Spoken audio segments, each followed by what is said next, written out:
আমরা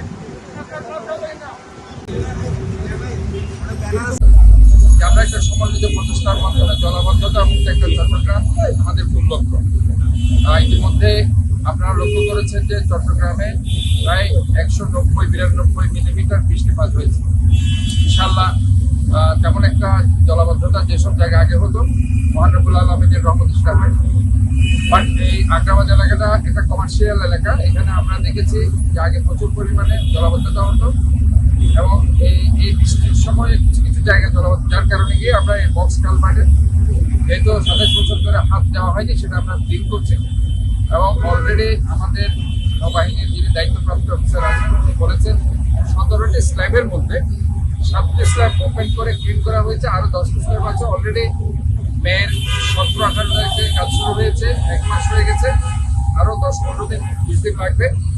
তো আশা করছি 40% কাজ সম্পন্ন হয়েছে, আরও 60% কাজ হবে এবং এখানে এই কাজগুলো বেড়ে রিস্কে আমরা দেখেছি যে ফায়ার ব্রিগেডের অফিসাররা তাৎক্ষণিকভাবে প্রস্তুত আছে, যে কোনো মুহূর্তে তারা ঢুকে যদি কোনো কেউ সেখানে তলিয়ে যায়। একটু আগে আপনারা দেখছেন যে জোয়ার চলে এসেছে, জোয়ার চলে আসার কারণে তারা কিন্তু কাজগুলো তাৎক্ষণিক করতেও পারছে না।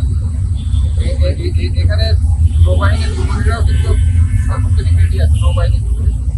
তো সোফার আমরা দেখছি যে সব ধরনের সতর্কতা অবলম্বন করে আমরা এই কাজগুলো ইনশাআল্লাহ আমরা করে যাচ্ছি এবং আমি নৌবাহিনীকে ধন্যবাদ জানাচ্ছি যে আমাদের ডাকে সাড়া দিয়ে তারা যে একটা রিস্কি প্রজেক্ট এবং এটা অত্যন্ত রিস্কি প্রজেক্ট আমি মনে করি, কারণ এখানে গ্যাস আছে, অরিজিন গ্যাস আছে যেগুলো অত্যন্ত বিষাক্ত গ্যাস এবং এই বিষাক্ত গ্যাসের সব কিছু মোকাবেলা করে আজকে এই কাজগুলো করা হচ্ছে শুধুমাত্র চট্টগ্রামবাসীকে জলাবদ্ধতার হাত থেকে মুক্তি দেওয়ার জন্য।